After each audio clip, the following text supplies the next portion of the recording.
Alors, bonjour à tous et bienvenue dans le podcast Humain d'exception. Cette semaine, je reçois un humain évidemment d'exception, mais c'est aussi un coach, un leader, un auteur, un formateur, un conférencier. Et d'ailleurs, c'est mon coach qui m'a coaché pour ma conférence signature. Donc, on partage évidemment les deux mêmes passions, c'est-à-dire la passion pour l'humain et son développement, mais aussi la passion de l'art oratoire et des conférences et tout ça. Raymond Brisebois, coach Raymond Brisebois, Yes. bienvenue dans le podcast Humain d'exception. Merci Benoît, merci pour l'invitation. Super content de te voir, d'avoir un bel échange ensemble. Écoute, on va aller dans plein de sens. Juste avant, je fais juste un petit portrait plus professionnel de toi selon les recherches que j'ai faites, juste pour m'assurer que les gens voient, mon Dieu, la hauteur de ton expérience et de ton impact aussi. Je pense que c'est important pour les gens qui ne te connaissent pas. Ouais, c'est ça. Il y a beaucoup de sagesse. Vous allez voir dans l'entrevue, il y a beaucoup de sagesse. Puis on va aller du côté plus professionnel, tu sais, mindset, coaching, formation, tout ça avec Raymond, mais on va aller dans sa vie personnelle aussi. On va aller dans un endroit que moi, juste de le dire, j'ai déjà des frissons. Je vous promets, restez là. Ça va vraiment être une super de belle entrevue humaine avec un humain d'exception. Donc, Raymond, tu es auteur, on l'a dit. Maintenant, à nouveau, je sais que je pense que tu as coécrit aussi des livres, mais là, le dernier livre que tu as sorti avec ton ami Jocelyn Grégoire des Mordus de l'immobilier, ça se passe entre les deux oreilles. 12 principes essentiels pour réussir. Donc, tu es auteur. Tu es aussi coach mindset pour entrepreneurs. Tu es conférencier d'inspiration et conférencier en leadership aussi beaucoup. Puis évidemment, formateur. Tu fais beaucoup de formations dans les entreprises. J'ai vu aussi, je pense que tu es encore ce rôle-là dans les Mordus, directeur de coaching et formation avec les Mordus d'immobilier. Oui. Tu as remporté aussi plusieurs concours d'art oratoire, dont tu as été semi-finaliste au concours international de Washington en 2016, parmi pas 100 conférenciers et parmi 30 000 concurrents. Tu étais dans les semi-finalistes. Tu es aussi le président, je ne sais pas si tu es encore dans ce terme-là, mais à CAPS Québec, qui est le Canadian Association of Professional Speakers du Québec, la division Québec. Puis évidemment, avec ton entreprise de coaching, GRB, Leadership et Coaching, tu es un coach international en communication, leadership et mindset de performance. J'ai-tu oublié quelque chose? Hey, t'as vraiment bien fait tes recherches, bravo. Ouais, ça me fait écoute, le podcast s'appelle Humain d'exception. Il faut mettre la barre au niveau de l'excellence et de l'excellence. Fait que c'est important pour moi. On a oublié de dire aussi dans ta présentation, moi, je trippe sur ton why, sur ta mission. Ouais. Je trouve qu'elle ressemble beaucoup, pas tout à fait, parce que toi, tu es plus taille les gens qui ont des impacts, là, mais je vais le dire, ta mission, c'est faire une différence avec les gens qui veulent faire une différence. Moi, je trouve ça fantastique parce que c'est exactement ça que tu as fait. Tu m'aides. Moi, tu m'as aidé. Je suis content de t'avoir croisé dans ma vie parce que pour vrai, ma conférence, elle a monté d'un cran avec ton coaching. C'est devenu une conférence signature dans laquelle je peux adapter autant conférence publique que je vais tester demain soir. D'ailleurs, tu es là, ça me donne une petite fébrilité parce que ça va être la première fois que je fais ma conférence signature, mais en mode conférence publique. Ouais. Elle est maintenant aussi dans le corpo et je l'ajuste aussi pour le scolaire.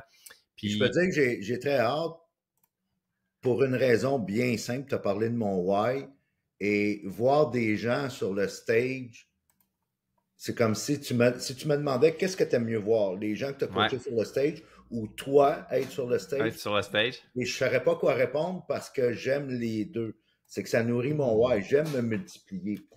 Je parlais des Mordus d'immobilier. Dernièrement, on a eu toute une journée de conférence qu'on appelle la faculté des Mordus. Oui, c'est vrai. 80% des conférenciers, conférencières, j'avais contribué, participé en coaching ou autre à leur conférence. Et c'était vraiment un thrill de les voir sur la scène parce que... Ça doit, man. Même que parfois, j'étais capable de dire la phrase avant qu'ils la disent. Ouais, parce que tu as tellement travaillé le contenu, oui. Mais tu sais, puis ce que j'ai aimé de ton coaching, moi, pour le dire aux gens qui cherchent, c'est pas vrai, si vous avez l'ambition de faire des conférences ou même juste de faire, tu sais, vous êtes un gestionnaire, vous faites souvent des speeches dans vos meetings ou des choses, pour vrai, ça vous prend Raymond parce que ce que j'ai aimé, moi, avec moi, c'est que tu t'interposes pas trop dans le contenu. C'est plus la forme, le contenant, le delivery, la structure. Fait que toi, d'aller dans une conférence d'un de tes coachés, ça doit être incroyable. Là. Ça doit être comme Incroyable. de voir, mon Dieu, C'est c'est le vraiment résultat, tu sais. C'est un que, ouais. thrill, là. À un moment donné, l'exemple qui est le plus pertinent, c'est Linda était sur le stage, ma compagne de vie. Ouais. Ma partenaire d'affaires, ma femme, mon épouse, était sur le stage lors de cette journée-là. Et le message qu'elle a livré, ça fait depuis 2018 qu'on travaille ensemble. Oh, Elle a wow! fait, elle aussi, de la compétition avec ce message-là. Donc, il y a un paquet de phrases punch, là. Il y a un paquet que je connais par cœur. Et j'avais à côté de moi, à la régie technique, un de mes clients, et je disais les phrases avant qu'elle les dise. Puis Ah c'était oui. tellement trippé, on a tellement ri. Ouais, c'est le fun, ça. C'est comme voir un peu, mettons, René Angelil quand il voyait sa Céline Oui, performer au bout, puis il était comme, oh wow, ok, mais hein. ouais, j'aime ça. Puis moi, il y a une chose que tu me dis qui a été, je pense, moi, le game changer dans la conception, la production de ma conférence, ça a été, Benoît, il faut que tu rendes ton histoire personnelle universelle. Oui. Et j'ai hâte que tu la vois parce que on va voir si je me rapproche. Mais tu sais, je sais qu'il y a encore du travail à faire. Il y a toujours du travail à faire. Ça fait pas 10 ans que je fais des conférences. Mais je me suis fait vraiment comme une mission de dire qu'il faut que je rende mon histoire universelle pour faire des liens avec la réalité des gens qui viennent nous écouter. Fait que, Et il faut que ton histoire devienne l'histoire de l'auditoire aussi. exactement. Et tu vas être aussi là, ouais, ça donne rien d'en parler parce que le podcast va être après, mais tu sais, tu es impliqué aussi dans des journées de conférences, là, dans des tournées de conférences, où il y a plusieurs conférenciers. Fait que ça donne rien d'en parler parce que notre podcast va passer après la journée en novembre de Power Action. Fait que ça, en tout cas, c'est pas grave. Donc, tu joues tout le temps, tu joues dans 2 games, dans le sens que tu vas être le coach du coach ou tu vas être le coach du conférencier pour l'aider à faire une meilleure conférence, mais toi aussi, tu fais des conférences aussi de ton côté. Fait que tu te retrouves à côté du stage, à côté de ton coaché et aussi sur stage. Oups, j'ai accroché mon micro. Dans le cadre de toi, quand tu es conférencier, tu es dans quel univers? On est plus dans les grandes organisations? C'est-tu gouvernemental? C'est qui tes clients, maintenant, dans le fond? Là? C'est une bonne question. Je dirais un peu de tout. Une journée, je peux passer toute la journée à l'Université de Montréal avec des gestionnaires de départements. J'ai été avec le même client, j'ai été au pavillon de médecine vétérinaire à Saint-Hyacinthe, puis c'était tous des docteurs, des PhD, puis le recteur, puis le vice-recteur, puis ainsi de suite. Okay. Ça peut être très technique au niveau communication, mobilisation, leadership, travail d'équipe, comme ça peut être plus... on parlait de la journée action là, de notre ami Yann Najoie. Ben ça peut être plus dans l'inspiration pour botter le derrière un peu gentiment, respectueusement aux gens qui assistent à beaucoup de conférences, mais qui ne passent pas à l'action. Donc, j'essaie d'amener une twist. Ça, c'est tellement vrai, ça. J'ai ce qu'on appelle un keynote speech, une histoire signature qui est intitulée, le titre, c'est « Enlève-toi de ton chemin ». Parce que les gens assistent à des tonnes de formations, de conférences, prennent des tonnes de notes, ont des carnets de notes remplis, mais ils ne passent pas à l'action. Pourquoi? Parce qu'il y a quelque chose entre l'information et leur plein potentiel, puis c'est eux-mêmes qui sont dans leur chemin. Exactement. Puis moi, je rajouterais ce que tu dis très souvent, ce qui est dans le chemin en toi-même, c'est ce que moi j'appelle les fameuses béquilles invisibles. Ben oui. On va en parler à ma conférence, des fameuses béquilles invisibles. Hein, toutes nos limitations qu'on s'impose à soi-même au niveau de notre mindset, puis au niveau de tout ce qui est autour de nous, puis justement, c'est de s'enlever du chemin. Puis c'est tellement vrai. Ça serait quoi ton premier conseil?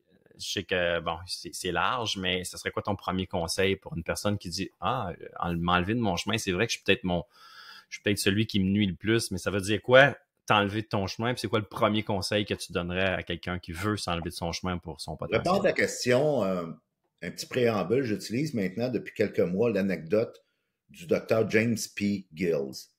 On parlait des journées de conférence que notre collègue Yann Najoie organise. Ouais. Ben, James P. Gills, j'aime ça le connecter avec les événements de Yann parce qu'il fait des doubles Ironman, ce gars-là. OK. Comme Yann, d'ailleurs. Yann, je pense qu'il doit faire des je sais pas combien d'Ironman qu'il fait d'une année, lui, mais il en fait plein. Un double Ironman, déjà un Ironman, c'est exceptionnel parce que c'est l'équivalent dans une journée d'un marathon, 42 km. c'est 180 km de vélo, puis Ouais. 1,4 km de nage. De nage. En même temps dans la même compétition. Et un Fou, double là. Ironman, c'est que tu en fais un une journée, tu te reposes le lendemain, puis tu en fais un autre le surlendemain. Le surlendemain. C'est capoté, là. Ah ouais, c'est malade. Et quand on a demandé au docteur James P. Gills, qui est une sommité dans le monde de la santé oculaire, il ouvre des cliniques pour les cataractes un peu partout dans le monde. Okay. Pourtant, c'est même pas ça qui est exceptionnel chez lui. Ça pourrait l'être, mais ce qui est exceptionnel, c'est le fait qu'il fasse des doubles Ironman. Quand on lui a demandé son secret, il a dit ceci: j'ai cessé de m'écouter. Ça peut sembler simpliste, mais tu sais. Ouais. Oui, puis ça peut sembler contradictoire aussi, Raymond, parce que comment fois qu'on entend il faut s'écouter, il faut s'écouter, il faut s'écouter, mais là, c'est complètement le contraire, lui, qui arrive. Là. Alors, je comprends. Je comprends le principe, l'intention derrière le désir de vouloir s'écouter. Sauf que faut se poser la question, il faut jouer un peu le rôle d'un alter ego pour avoir un recul, une objectivité, puis dire, OK, c'est une bonne affaire de m'écouter maintenant. La version, mettons, 2023 de moi-même. Alors, moi, ce que je fais avec mes clients, c'est que je vais les inviter à écouter la meilleure version d'eux-mêmes. Et ça, tu l'as bâti en bâtissant ce que moi j'appelle ton plan divin. Ton plan de... Imagine ta vie là, dans toutes les sphères d'activité de ta vie, dans 10 ans, dans 15 ans, dans 20 ans, et fais en sorte que ton futur détermine ton présent. Alors, si tu es pour écouter quelqu'un, ça c'est bon, écoute, mettons, le Benoît Laflamme de dans 15 ans.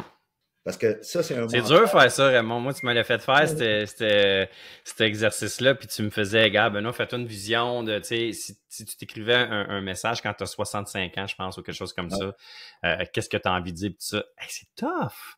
C'est tough de se projeter dans l'avenir de notre soi exponentiel ou exponentiel, si on veut. Parce que mais c'est vrai que c'est bon, puis c'est vrai que ça fonctionne. Tu sais, ça demande un certain courage, ça demande de tasser l'ego, ça demande quelque chose que très peu d'humains sont capables de faire. Puis c'est pour ça que, dans le fond, quand on y pense au succès là, de façon générale, ça serait beaucoup plus simple si on était capable de s'auto-observer.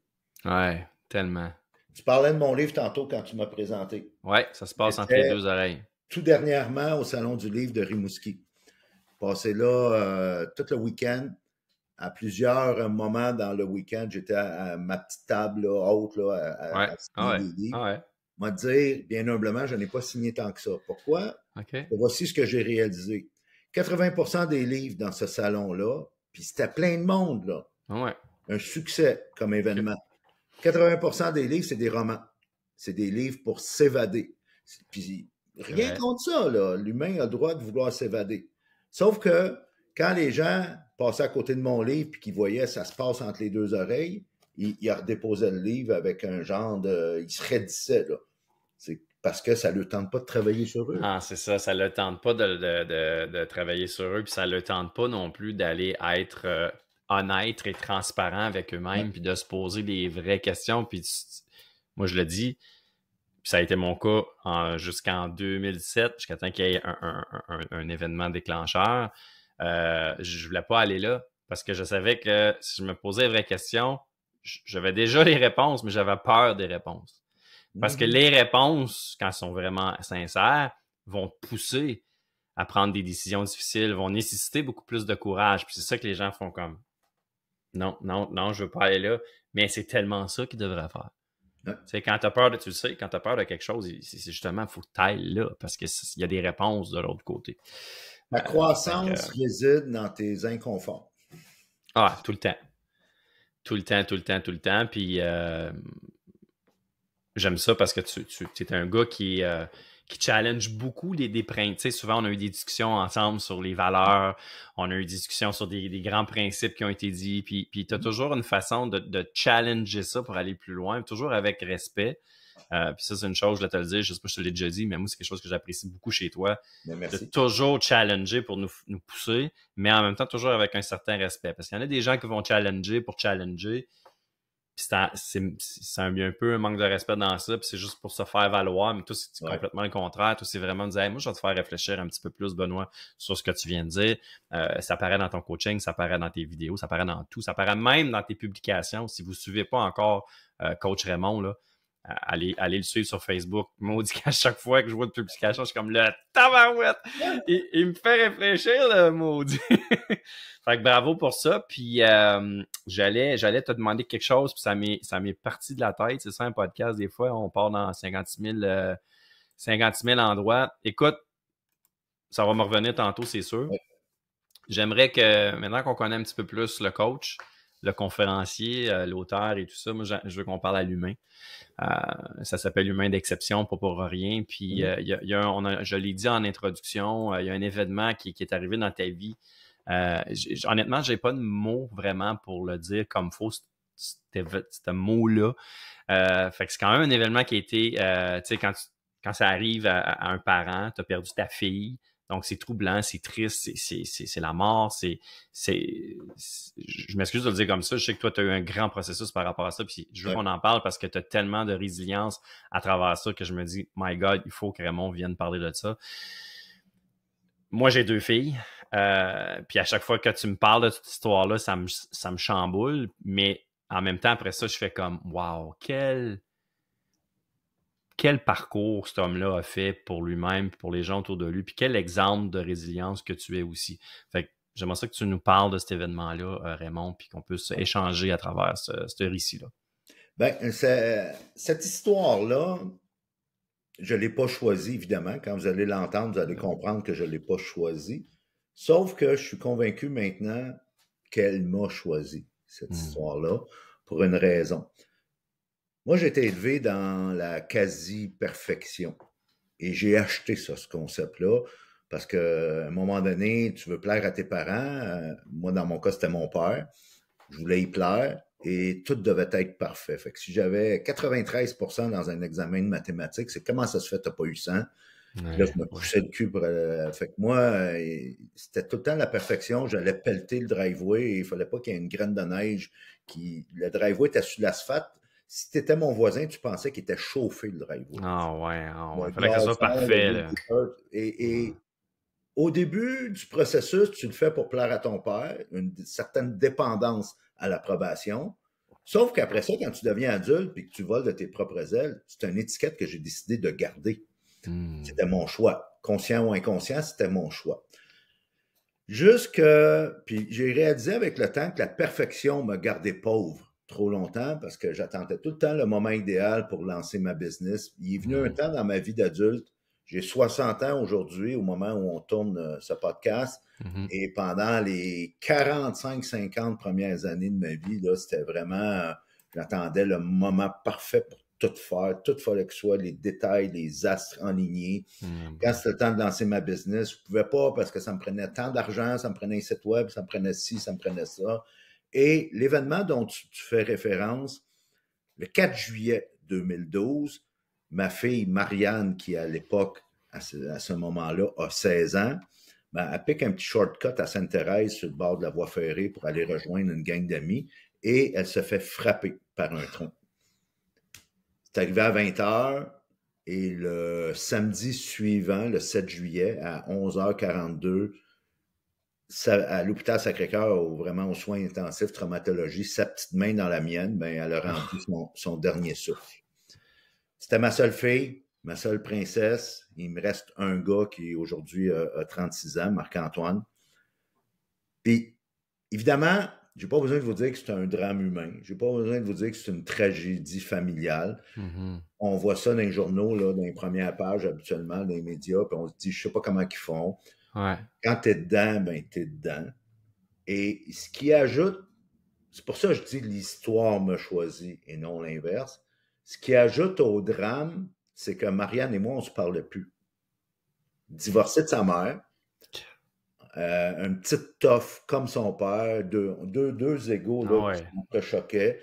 Il m'appelle pas, je l'appelle pas. Puis je disais la même chose. Elle m'appelle pas, je l'appelle pas. Deux têtes de cochon, deux gros égaux, deux toughs, là. Autant elle que moi.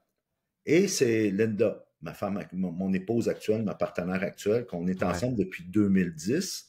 La drame est arrivée en 2012. Elle n'a pas eu vraiment la chance de connaître Marianne, sauf que c'est une maman. Et là, elle disait, c'est toi l'adulte. Tu devrais l'appeler. Puis je lui disais, t'as tellement raison. je vais l'appeler demain.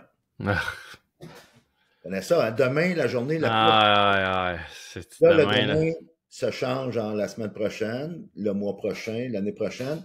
Il y a combien de demain dans vos vies ne deviennent jamais? Ah, tellement. C'est tellement bien dit, Raymond. Tu Tellement ça. sais? Et à un moment donné, suite à ce drame-là, je suis tombé sur l'histoire d'un ancien joueur des Nordiques, Stephen Finn, qui a perdu un de ses enfants d'un cancer, d'une tumeur, je me rappelle plus quoi exactement, là, mais d'une maladie, puis il a perdu un enfant à l'adolescence. Il disait, puis j'ai acheté cette histoire-là, il disait, puis moi en plus, ça donne que je suis croyant. Je crois en Dieu. Ouais. Puis maintenant, je me dis, si Dieu était venu à moi avant la naissance de Marianne et m'avait dit, je vais te prêter une fille, une jeune fille, ça va être ta petite princesse, et au bout de 16 ans, je vais la ramener à moi. Est-ce que tu la prends quand même? C'est là que j'ai réalisé, ben voyons donc, la réponse est évidente, là. Oui, tu sais. Fait que malgré la souffrance, malgré la tristesse, malgré ça fait mal, tu profites, si tu avais eu cette chance-là, qu'on te l'avait demandé sincèrement, tu aurais quand même dit, je vais quand même vivre cette tristesse-là parce que tout ce que le 16 ans va m'apporter, ça vaut ça. On aurait fort probablement profité autrement, par exemple. C'est ça. C'est ça ça l'affaire. Hein? Ouais. Fait que c'est là que j'ai laissé tomber la perfection. J'ai négocié avec la tête de cochon que je suis pour remplacer perfection par excellence. Alors, dans tout ce que je fais, je recherche l'excellence. Sauf que c'est un de mes mentors à distance, Seth Godin, qui dit « ship it ». C'est-à-dire que si ton projet est prêt à 80% puis que tu n'es pas prêt à le shipper maintenant, à le livrer, ben tu le feras jamais. Puis c'est ça que je faisais avant. Fait que maintenant, je me contente pas de projet à 80%. Non. Sauf qu'à 80%, je commence à le shipper. Tu le lances, tu le shippes, puis tu l'améliores au fil, tu l'optimises. Et voilà, tu as tout compris. Mais ça, on va y aller après dans tout ça, parce que je veux qu'on parle d'excellence, la zone d'excellence, puis tout ça, parce que tu sais, toi aussi, c'est une de tes valeurs, puis tu sais, c'est ton coaching en est imprégné de ça aussi. Mais puis je sais que c'est une drôle de question, mais qu'est-ce qui a fait que tu t'es relevé de ça, cette épreuve-là, puis comme tu es allé chercher ta force intérieure au niveau de ta résilience, puis d'accepter cette situation-là. Tu as eu tout un processus. Sur quoi tu t'accrochais? Parce que tu sais, t'es croyant, puis moi qui est pas croyant au niveau de... Moi, je crois en soi, je crois à une force qui est là, tout ça, mais pas nécessairement à Dieu en tant que tel. Toi, oui. Mais tu as dû le challenger, ton Dieu. Là. Tu as dû s'y poser des questions puis en vouloir en tabarouette. Là. En fait, je reviens à ce que j'ai dit tantôt. Je n'ai pas choisi l'histoire, mais je suis conscient que l'histoire m'a choisi. Et je me suis rappelé les paroles dans le film Freedom Riders. Je pense en français, c'est Né pour écrire. Un film qui a peut-être 10-15 ans maintenant. C'est un fait vécu. C'est l'histoire du professeur Erin Grubel, qui était enseignante dans une école de tough, aux États-Unis, dans un quartier pauvre, des gangs de rue, puis la criminalité, puis tout le kit. Et puis c'était comme des adolescents là, qu'elle avait dans sa classe, et ils étaient tous en colère, ils voulaient tous s'entretuer. Et ce qu'elle a fait, c'est qu'elle est allée acheter au magasin à $1 du coin des cahiers, des carnets de notes, des crayons, puis elle leur a dit « T'es pas de bonne humeur, t'es en crise. Écris-le. » Écris. Et ça a fonctionné. Tellement qu'elle a gagné des prix pour son œuvre, cette professeure-là, Erin Grubel. Dans le film Freedom Riders, qui a gagné des Oscars, c'est l'actrice Hilary Swank qui joue son rôle. Et à un moment donné, dans le film, ça va pas bien. Elle va voir son père. Au moment dans le film où ça va vraiment pas bien, au plus bas du film, là, le moment le plus dramatique.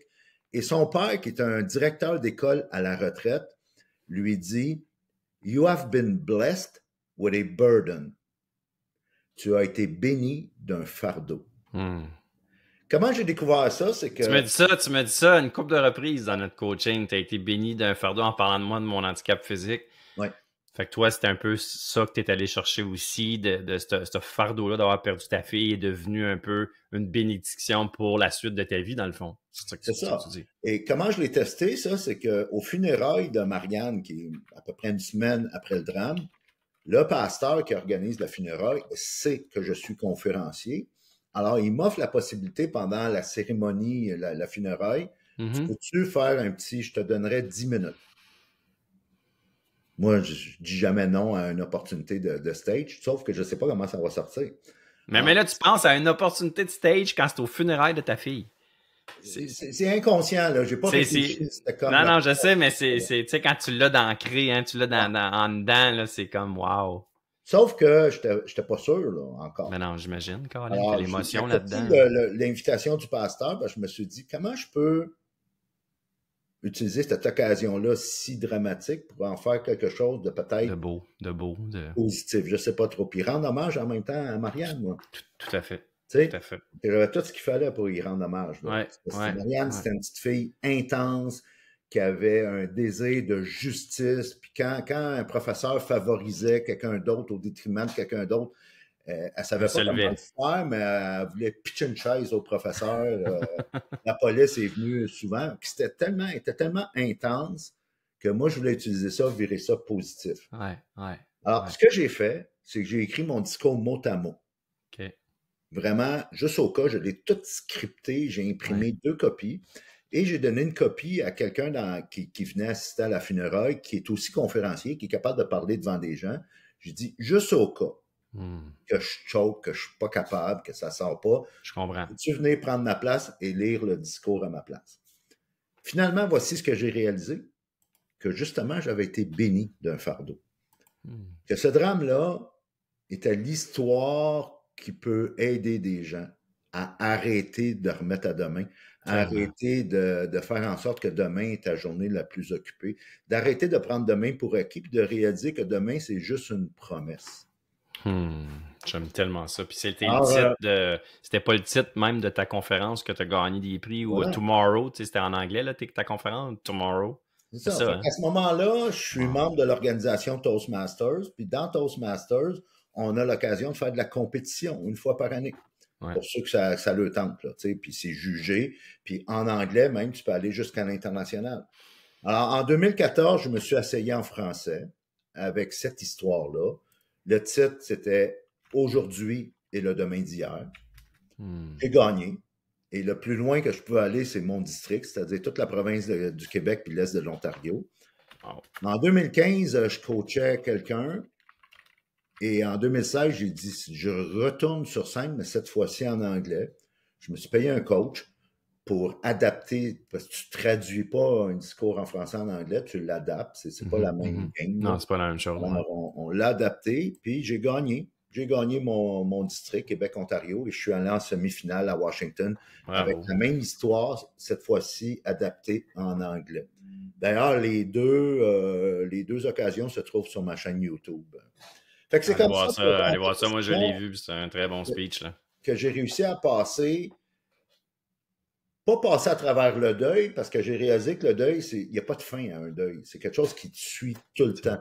c'est C'est vrai. comme, ça m'accompagne, si on veut, puis en même temps, ça met ce genre de saine pression de vivre mes journées pleinement, Hmm. intentionnellement. J'ai ajouté un outil Totalement. même, puis vous le voyez derrière moi dans le décor, c'est ma vie en semaine. Wow. C'est que ce tableau-là, vous pouvez vous le procurer sur le web, c'est taper 4K Weeks, 4000 semaines, puis vous pouvez faner le tableau déjà pré-rempli selon votre âge. C'est que OK. la moyenne, l'espérance de vie moyenne d'un Nord-Américain est à peu près 4000 semaines. C'est Alors, si fou, c'est hein? mon cas, j'ai déjà le 2 tiers de ma vie de passé. Quand tu le regardes de même, man, ouf. Ben, il y en a qui ne veulent pas se l'avouer. Ils trouvent ça Ouais. morbide, macabre, peu importe, mais Ouais. tant pis pour toi, parce que moi, ça me donne un sentiment de liberté. Je vais t'expliquer OK. pourquoi. Parce OK. que j'ai appris à dire non à ce qui ne compte pas. J'ai Hmm. appris à dire non à ce qui n'est pas significatif. J'ai appris à Tellement. choisir mes combats. J'ai appris à torser des gens. J'ai réalisé que le succès, c'est bien plus une question de soustraction que d'addition. Oh, ça c'est puissant. Redis-le, s'il te plaît, moi. Le succès, la plupart du temps, si déjà là, tu es quelqu'un qui travaille fort, qui a de la drive, qui a le mindset d'entrepreneur, moi, je te prédis que le succès, ça va être bien plus une question de soustraction. À la blague, là, j'ai même inventé un verbe. Il faut que tu sous-stresses. Oh, sous-stress. J'aime ça, Caroline. Ouais, mais t'as tellement raison. T'as tellement raison. Faut pas. Ouais, j'aime ça. C'est C'est la très même chose puissant. quand je coach, pas quand je coach, quand je suis sur scène dans une conférence d'inspiration. Ce que je vais dire, c'est que vous êtes ici, puis surtout s'il y a plusieurs conférenciers. Là. Souvent, ça arrive, puis on est dans ce genre d'événement-là, toi et moi. Ouais. Les gens vont prendre des notes. Puis là, moi, ce que je vais dire dans ma conférence, c'est OK, c'est beau, là, vous allez prendre des notes, mais à quoi vous allez dire non maintenant? À tout ce que tu as écrit. C'est que J'adore ça. un conférencier va peut-être assez t'inspirer pour te faire penser, hey, je devrais peut-être commencer à faire ça. Ouais. Ça implique que tu dois dire non à quelque chose d'autre. C'est clair. C'est clair. Parce que, tu sais, tu vas au Faut même que tu fasses des deuils, tu sais, sur certaines affaires que tu n'auras jamais, que tu n'accompliras pas parce que tu choisis d'autres choses de plus importantes, mais tu as raison, on est plus dans la soustraction que l'addition parce que j'aime ça. J'aime ça. Tu vas au funérailles de mon oncle Roger, là, puis il était tellement fin, mon oncle Roger, il disait jamais non, là. Ça, c'est pas vrai, là, c'est BS. Parce que c'est un mythe, les gens qui ne disent jamais non, parce qu'on dit toujours non à quelque chose. Ouais. On n'en est pas conscient. Oui, puis très souvent, si on dit oui justement à tout le monde, on se dit non à soi-même. Là. On dit non à bien des affaires. Là. Mais j'aime ton idée de la soustraction, mais soustraction dans le bon sens. Oui. Dans soustraire des choses qui sont pas nécessaires pour justement faire place aux choses qui sont encore plus nécessaires, qui vont t'amener vers ton excellence puis vers ta croissance exponentielle qu'on cherche tous. J'appelle ça, puis ça a changé ma vie, puis ça change la vie de mes clients maintenant.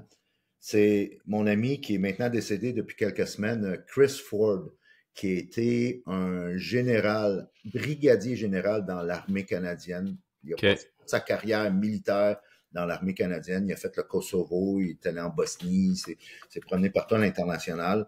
Et on est en train de souper, un peu avant COVID, 2019, je pense. Là. On est en train de souper ensemble. Il est à la maison avec sa femme, bonne bouteille de vin. Et quand tu as un militaire de ce calibre-là à ta table, tu parles de leadership. Tu parles, tu sais, vraiment, là, on avait des conversations, là, où tu aurais aimé ça être là, Benoît. Ouais, hein? C'est mon genre, ça, de conversation. Et là, il m'a parlé d'un concept militaire que toutes les armées de la planète vont appliquer. Ça s'appelle l'arc de tir. Oui. L'arc de tir, c'est que tu es en situation de combat, là, puis on va placer le soldat avec sa carabine, sa mitraillette à un endroit stratégique, puis on va lui dire, parfait, tu vois, là, à ta droite, là, la maison bleue, puis de l'autre côté, la maison rouge. Entre ces deux points-là, on te fait confiance, tu n'as pas besoin de nous appeler, tu vois quelque chose de menaçant, fais ce que tu as à faire, on te fait confiance. Toutefois, à l'extérieur de ces deux points-là, peu importe ce que tu vois, touche pas. Un, on s'en occupe, puis deux, tu pourrais blesser un de tes chums. Souvent, ce qui nous ralentit vers la réalisation de notre plein potentiel, là, pour devenir vraiment, comme ton podcast s'appelle, un humain d'exception. Là. Mm-hmm. Ce qui nous ralentit, ce n'est pas les obstacles. Ce sont les chemins trop faciles vers des objectifs par rapport. Exactement. On ne le sait pas parce qu'on n'a pas déterminé notre arc de tir. J'adore ça. Puis moi, dans mon concept de coaching, puis dans les étapes que j'amène les gens à développer, j'appelle ça la clarté. D'être clair justement sur sa cible, sur ce que tu veux viser, sur ce que tu veux obtenir. Parce que sinon, souvent les gens qui disent j'ai l'impression de tourner en rond, ben c'est ça, là. Pose-toi la question sur ta clarté. T'sais.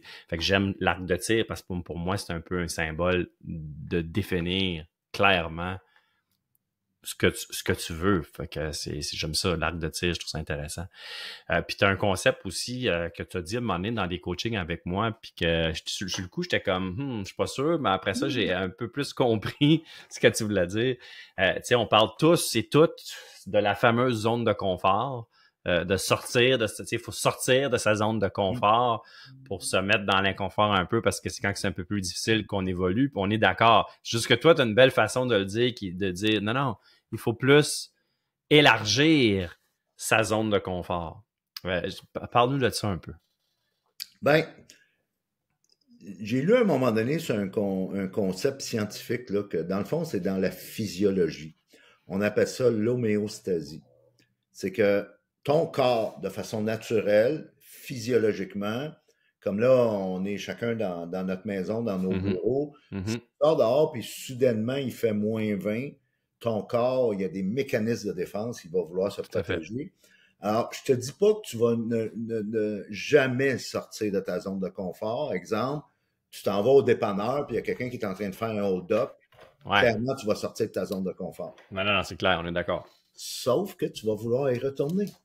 C'est sûr. C'est humain. Alors, c'est pour ça que moi, je propose à la place la constance, la pérennité, la longévité. C'est ma cinquième. Tu fais un marathon une fois, puis qu'après ça, tu ne fais plus jamais rien de ta vie, ça ne m'impressionne pas. Mais si tu me dis que ça fait 20 ans que tu marches 30 minutes par jour, ça m'impressionne. C'est la puissance des petites victoires. Puis c'est dans le concept d'agrandir ta zone de confort, c'est ça. C'est que oui, la première étape va te rendre inconfortable. Mais fais-les en sorte que tu deviennes confortable. Alors, je cherche pas, tu sais, Vince Lombardi, le premier coach de football qui a gagné le trophée qui porte son nom maintenant, il disait c'est les pouces qui gagnent les championnats. C'est vrai. Ouais, c'est les petites victoires, Puis moi, j'aime dire aussi souvent, tu sais, ça veut dire la même chose, là. Tu sais, très souvent, on cherche, surtout en affaires, surtout les entrepreneurs, on cherche les home runs, alors que ce qui fait la différence, c'est les petits coups sûrs. Tu sais, qu'est-ce qui fait qu'un joueur de baseball a une grosse moyenne au bâton? C'est pas tous ces home runs qu'il fait, c'est tous ces petits coups sûrs, de coup après coup, présence au bâton, qui fait un petit coup sûr, qui fait que, il y a une bonne moyenne. Fait que c'est un peu la même chose. C'est les petites victoires, là. Benoît, le beau podcast que tu fais, que tu produis, là. Clairement, tu fais une différence. Clairement, tu ajoutes beaucoup de valeur dans la vie de ta communauté, ton auditoire, les gens que tu sers. Quand tu as fait l'épisode numéro 1, là, ou quand tu as testé le logiciel que tu utilises pour produire ce podcast, c'était peut-être un peu inconfortable. Ben, c'est sûr. Alors, sauf qu'aujourd'hui, tu es rendu confortable. Tout à fait. Donc, tu as agrandi ta zone de confort. Tu as 100% raison. Puis moi, pour vrai, à ce temps, je l'explique comme ça à mes clients parce que c'est comme ça. C'est ça la réalité. Fait que ça se peut que, mec, tu me vois en conférence, tu vas trouver des choses. C'est moi qui disais ça. Ça me tellement me faire plaisir. Ah oui, pour vrai? Ah, ben, j'adore. J'adore parce que on s'influence. Tu sais, moi, je trouve que c'est ça qui est beau de ce qu'on fait parce que c'est de s'imprégner de ce qui est excellent chez chacun puis de le mettre à son histoire, à sa sauce. Mais quand tu entends quelque chose qui fait un impact dans ta vie, moi, je trouve qu'on a le devoir de le répéter à d'autres. Puis des fois, on va peut-être oublier, ben c'est un qui me dit ça, c'est là, parce qu'à un moment donné, on vient qu'on se souvient plus qui nous a dit quoi, puis tu dis quoi, c'est même pas important. C'est juste de propager le message, puis de faire une différence. Puis c'est comme ça qu'on arrive à faire des différences auprès de plus grandes personnes. Puis, tu sais, je te disais, moi, l'arc de tir, tu sais, moi, je disais, OK, moi, c'est la clarté. Puis c'est drôle parce que le dernier pilier que j'amène mes clients à vraiment bâtir, tu l'as dit, c'est la constance. Je vais te montrer. Tu vas voir mes slides demain, tu vas dire, ah, ouais, OK, je comprends ce qu'il voulait dire. Parce que c'est la constance, c'est la dernière étape. C'est ça qui t'assure un momentum puis qui t'assure une croissance exponentielle. Parce que comme tu l'as dit, de le faire une fois ou deux ou trois, c'est pas suffisant. Et la puissance des petits gestes. Je suis tombé sur l'histoire à un moment donné allez voir ça sur le web, là. Osceola McCarthy. Elle a été honorée, elle a reçu une médaille présidentielle du président Bill Clinton à l'époque. Là. Elle a été honorée aux Grammy Awards. Elle a reçu, de mémoire, au moins 2 doctorats honoris causa de l'université dans son coin. Pourtant, c'est une célibataire, vieille fille, pas d'enfant, conditions vraiment très modestes dans le sud des États-Unis. Ce qu'elle faisait pour gagner sa vie, elle faisait le lavage à buanderie de petite fille, là. Puis les gens trop pressés, là, qu'il fallait qu'elle travaille, laissaient les poches de linge le matin, Puis le soir, après la job, ils reprenaient leur poche de linge lavée, pliée, tout arrangé. C'est ça, quelqu'un a gagné sa vie comme ça, là. Elle gagnait sa vie comme ça, là. Puis toutes les 10 cents, les 15 cents, les 25 cents, les piastres qu'elle faisait, parce qu'elle a fait ça sur une quarantaine d'années, elle est décédée autour de 90 ans, dans les années 80. Et elle mettait ça à la banque. C'est qu'elle payait, elle était croyante, pas mal religieuse, fait qu'elle donnait son 10% à son église, elle payait son loyer, puis elle subvenait à ses besoins, bien sûr. Puis tout ce qu'il y avait de trop, elle mettait ça à la banque. Okay. Au bout de 40-50 ans, le gérant de la banque l'a pris à part, sentant qu'elle approchait vers la fin de sa vie, évidemment. Puis il a demandé, tu sais, as-tu une idée de tout ce que tu as accumulé pendant toutes ces décennies-là? Elle n'avait aucune idée. Oh, elle était rendue à 400 000 de collecte. Ouais, OK. Donc là, je vous parle même pas de finances. Là. On pourrait parler d'intérêts composés, mais je ne vais même pas aller là. On lui a demandé, qu'est-ce que tu veux faire avec ça? Puis là, elle a dit, ben, je sais pas. Elle a dit, tiens, elle a dit, je vais donner mon 10% à mon église. Elle a tassé 2 autres pièces de monnaie qui représentaient un autre 20% à ses neveux et à ses nièces. Okay. Avec le 70% restant, elle a dit, j'aimerais créer une fondation pour aider les jeunes noirs. La madame était noire.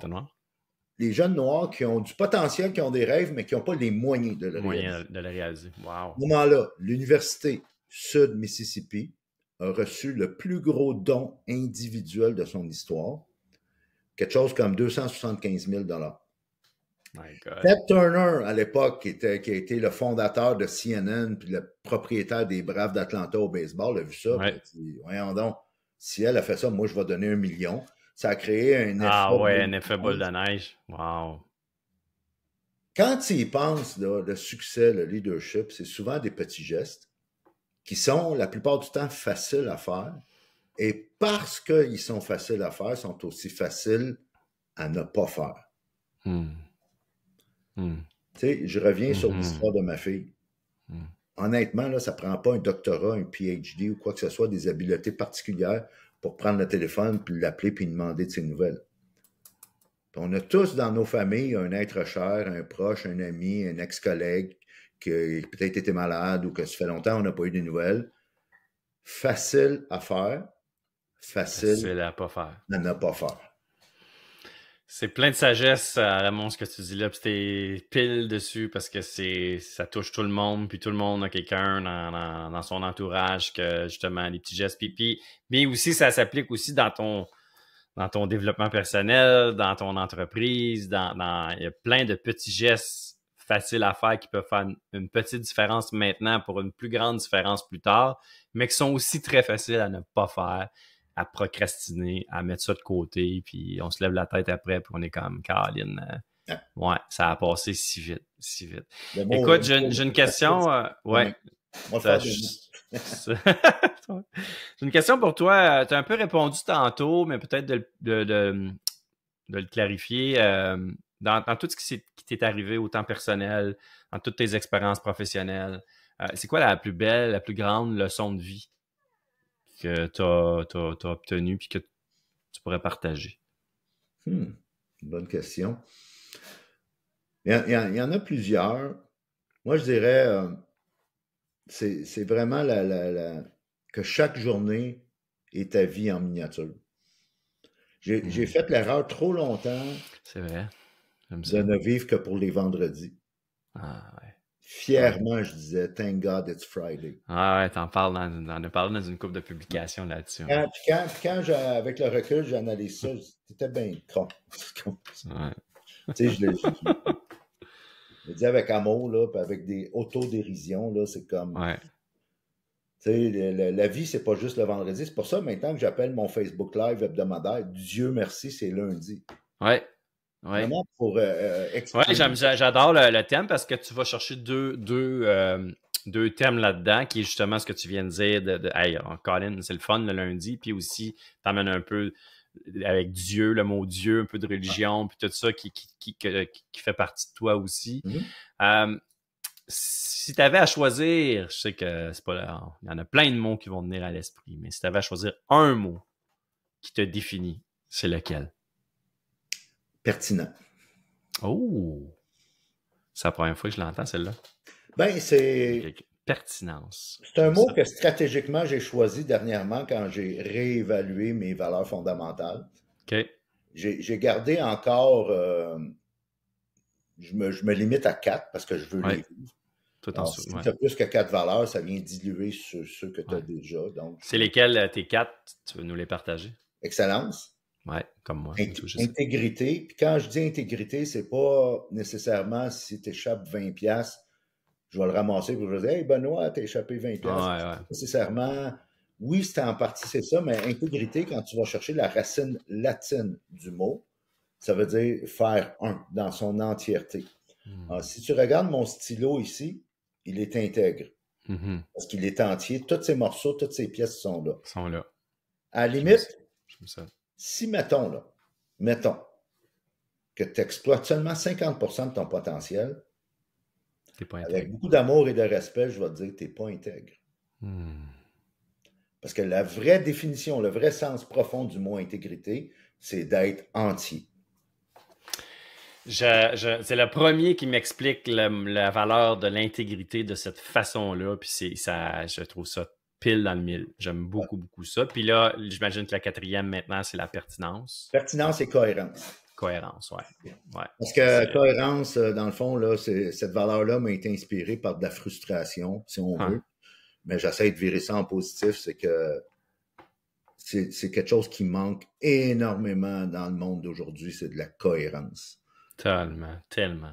Alors, ça donne que c'est pire. C'est-tu moi ou c'est pire, comme depuis qu'il y a eu la pandémie puis tout ça, ça a tellement été des polémiques, fait que ça a tellement séparé les gens, mais il y a il manque un gros manque de cohérence en ce moment puis pas juste des gens, de nos grandes institutions, du gouvernement.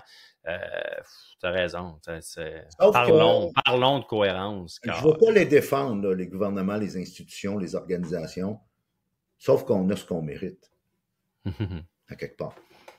Et si tu veux changer le monde, je pense que c'est Gandhi qui disait commence par l'huile devant ta porte. Là, tu sais. Ouais, mais il y a quelqu'un qui disait aussi si tu vois, c'est soit le changement que tu veux qui arrive ou soit quelque chose. Fait que, définitivement, tu as tout à fait raison. Puis tu as eu des périodes de ta vie, j'imagine, Raymond, qu'avec tout ce qui t'est arrivé, que tu cherchais le sens de tout ça.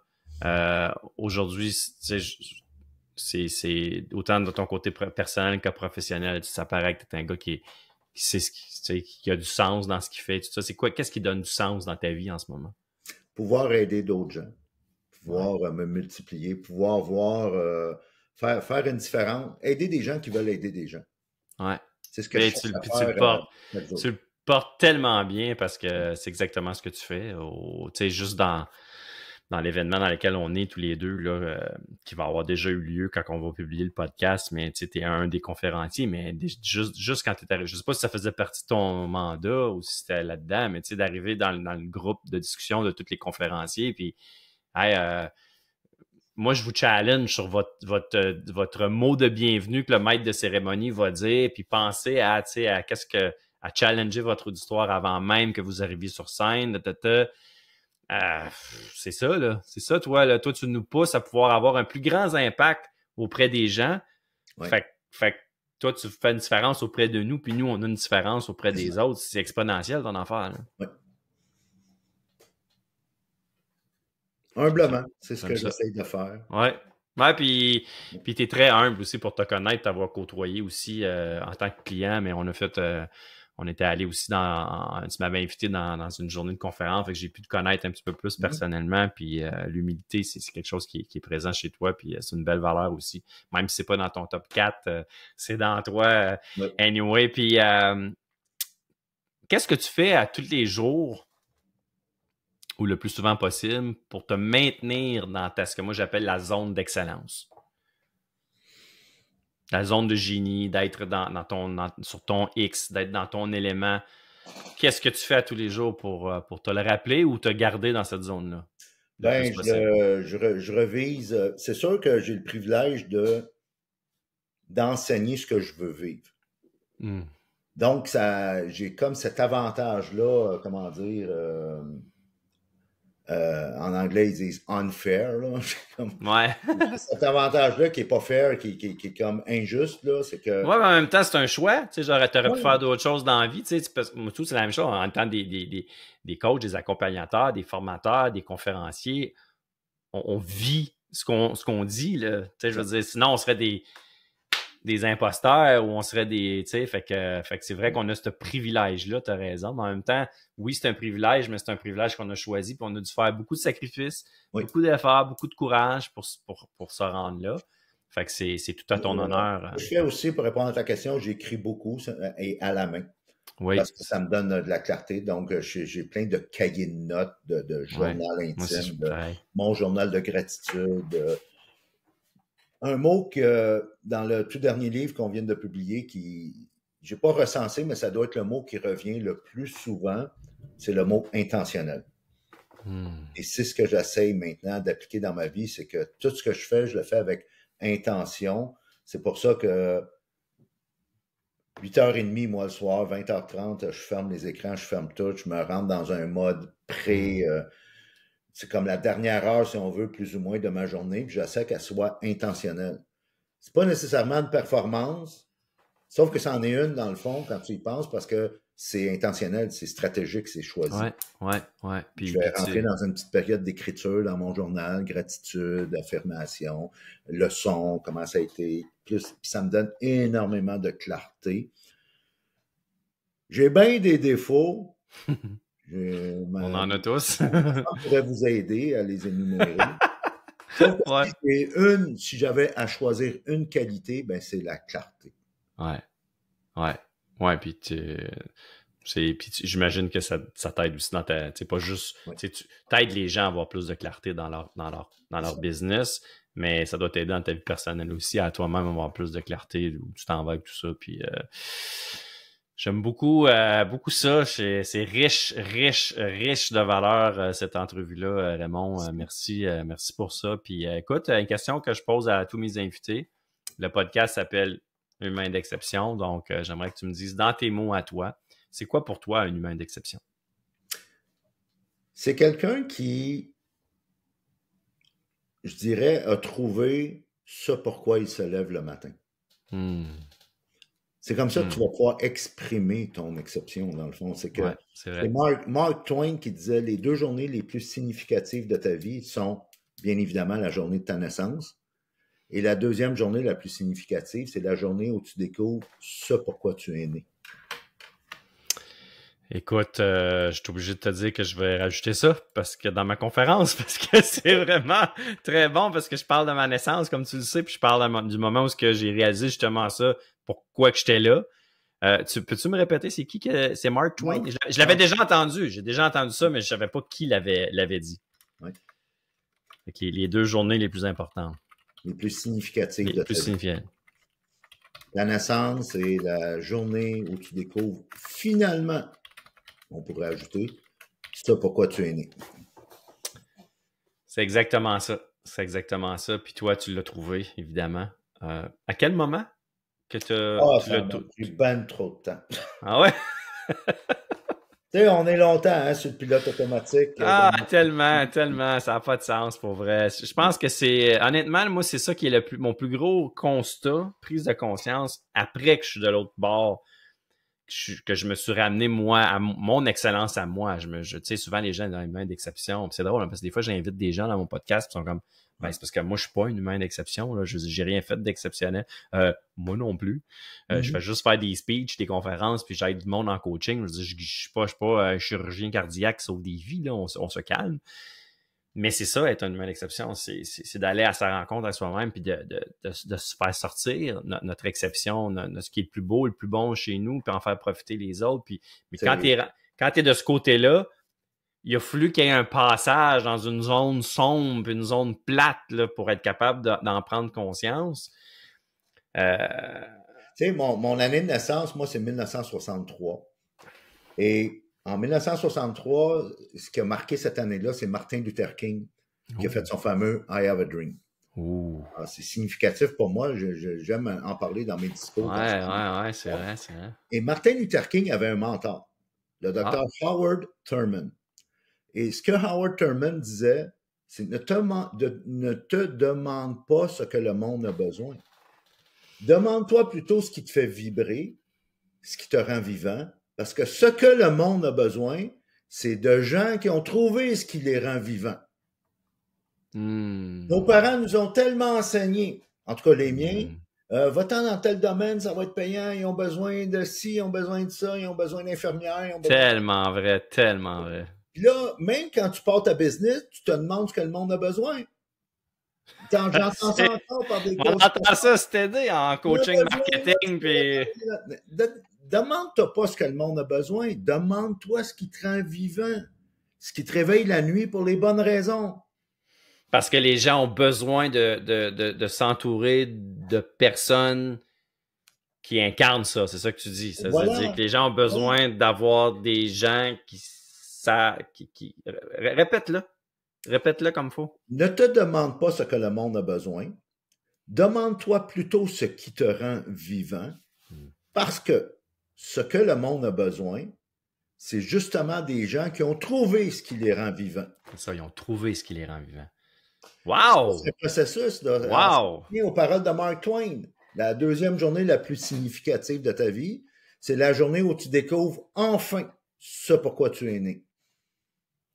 Puis ça fait les meilleurs entrepreneurs, puis ça fait des business payantes aussi. Exactement. Puis cette question-là aussi s'applique pour l'entreprise aussi. Tu sais, l'entrepreneur, il faut qu'il se pose cette question-là. Mais après ça, c'est un travail qu'il peut faire avec son équipe. Ben oui. Qu'est-ce que l'entreprise a le goût, tu sais, de faire et tout ça pour qu'on allie des clients à cette cause-là? C'est magnifique, c'est magnifique. Une chose, les gens qui ont trouvé c'est quoi leur exception. Les gens qui ont trouvé ce pourquoi ils sont nés, ça implique le service. Ouais. Ça implique solutionner des problèmes. Ouais, c'est exactement ça. Donc, tu es utile. Quand tu trouves ça pourquoi tu es né, tu deviens utile. Oui. Wow! Ben écoute, moi, je me sens utile. Ben oui. Dans ce que je fais. Dans ce que je fais. Tu sais, je le dis souvent. Je fais souvent référence à mon handicap, tu sais, d'avoir né avec une jambe. Je dis, je suis né pour... Tu sais, si je suis né comme ça, c'est parce que c'est pour m'en servir, pour faire comprendre des choses à certaines personnes. C'est ton unfair advantage. C'est ça, exactement. Exactement. Wow! Eh ben écoute, merci beaucoup, Raymond. C'est ce qui clore le podcast aujourd'hui, Humain d'exception. C'est toujours un plaisir de passer du temps avec toi, coach, puis j'ai déjà hâte de te revoir. Qu'est-ce qui s'en vient pour toi? Qu'est-ce qu'il y a dans ton univers à toi? Comment on te rejoint? Comment on rentre en contact avec toi s'il y en a qui veulent travailler avec toi? Ben, très facile à trouver sur tous les médias sociaux ou presque, là. Facebook, YouTube, LinkedIn, Instagram, juste à taper mon nom, Raymond Brisebois, vous allez me trouver. Puis on te trouve facilement. Cool! Ben, on se revoit, nous autres, très bientôt. Oui. Fait que merci beaucoup, puis merci à tout le monde d'être sur le podcast Humain d'exception. Comme vous le savez, la meilleure façon pour moi de faire connaître puis d'amener de la valeur comme on amène aujourd'hui avec mes invités d'exception, ben c'est de partager le podcast et d'en parler. Humain d'exception, mettez le petit hashtag Humain d'exception tout ensemble. Et si vous avez envie de venir à ma rencontre pour peut-être un peu voir ce qu'on peut faire ensemble, ce qu'on peut créer d'exceptionnel ensemble, ben rendez-vous sur benoîtlaflamme.ca. J'offre même aussi un appel exploratoire, un coaching exploratoire en fait, gratuit pour un peu faire connaissance puis voir comment je peux vous aider. Sur ce, merci beaucoup tout le monde et à très bientôt, à la semaine prochaine en fait, pour un autre épisode du podcast Humain d'exception. Bye bye tout le monde.